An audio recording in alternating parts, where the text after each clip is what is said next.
Assalamualaikum warahmatullahi wabarakatuh. Puja dan puji syukur kehadirat Tuhan Yang Maha Esa, yang mana dalam kesempatan ini, kita masih diberi kesehatan yang tidak kekurangan sesuatu apapun.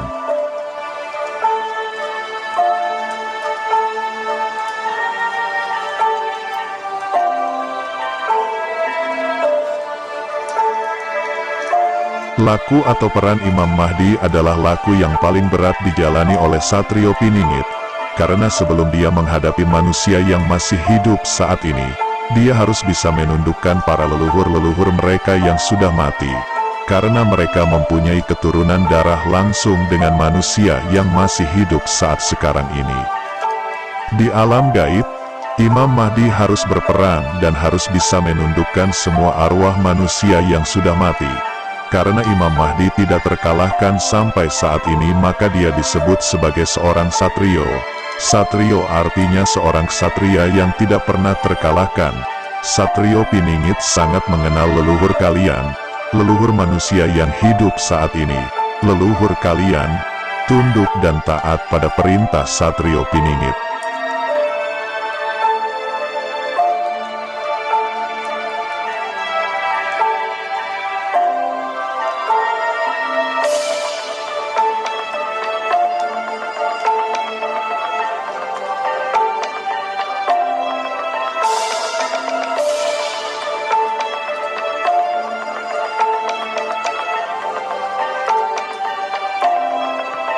Para politisi yang hanya menebar janji-janji pada waktu pemilu hanya pembual dan pendusta karena tidak mampu membuktikan apa yang dijanjikan dan dikatakannya. Demikian pula terhadap presiden, gubernur, bupati dan wali kota yang mengumbar janji sebelum terpilih. Setelah memerintah tidak mampu membuktikan janji-janjinya, maka disebut sebagai pembual dan pendusta. Ada 6 unsur atau bagian pada tubuh manusia, yaitu daging, tulang, darah, jiwa, hati dan ruh. Maknanya adalah Satrio Piningit membersihkan ke-6 unsur itu 3 kali secara bolak-balik, mulai dari daging, tulang, darah, jiwa, hati dan ruh.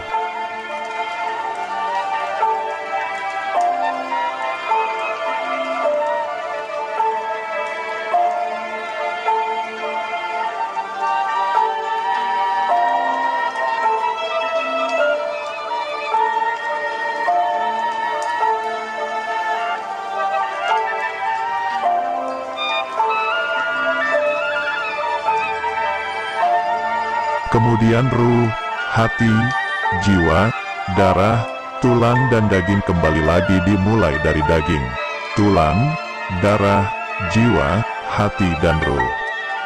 Metode pembersihan manusia dari sifat binatang pembual dan pendusta dilakukan oleh Satrio Piningit dengan 2 cara, daging, tulang dan darah dengan cara dibaptis atau dimandikan.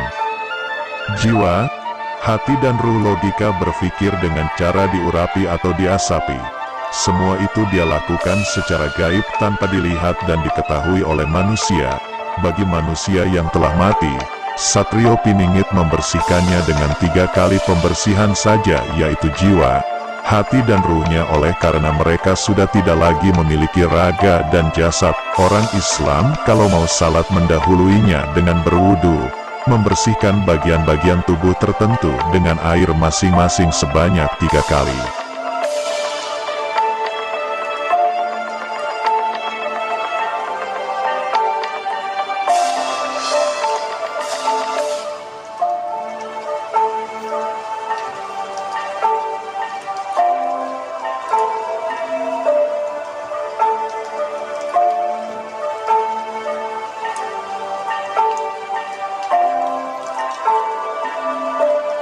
Sang Pinili kini diiringi oleh para ksatria serta kekuatan negeri Kayangan dan para rakyat Nusantara menyambut kedatangannya Sang Pinili itu. Di antara kalian mungkin ada yang sedang menunggu kedatangan Sang Pinili itu, dan tidak heran pula ada yang suka serta tidak suka. Kelak ketika kedatangannya Sang Pinili itu, maka seluruh jagat raya serta alam semesta ini akan terpanah menatap kedatangannya di Nusantara ini. Sang Pinili itu akan menyelesaikan tugasnya yang telah tersurat di dalam takdir kehidupannya. Sebab tugas yang dimiliki sang proklamator di negeri Nusantara ini masih belum terselesaikan. Maka dari itu hanya sang Pinilihlah yang akan menyelesaikan tugas tersebut supaya dapat melawan kezaliman dan kemungkaran. Setelah itu sang Pinili akan menata kembali dari kota sampai ujung pelosok desa supaya negeri ini menjadi negeri yang mercusuar dunia.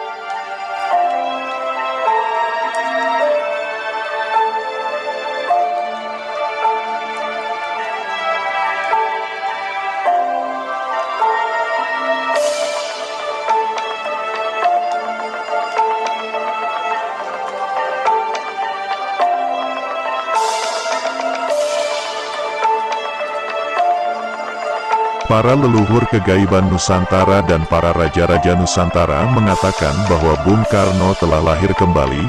Ia lahir kembali atas kemurahan hati dari Allah Subhanahu wa Ta'ala, Tuhan Yang Maha Esa.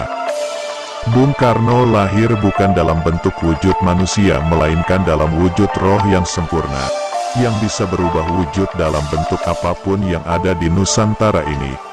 Para leluhur kegaiban Nusantara dan para raja-raja Nusantara mengatakan juga bahwa Bung Karno ditugaskan untuk mengiringi sang Pinili itu. Suka atau tidak suka, ini sudah menjadi ketetapan Allah Subhanahu wa Ta'ala. Akan tetapi di samping itu pula Bung Karno akan segera membuka gerbang kemunculannya di hadapan para rakyat Nusantara, dan akan mencatat sejarah baru di Nusantara ini serta peradaban baru bagi Nusantara ini. Terima kasih. Wassalamualaikum warahmatullahi wabarakatuh.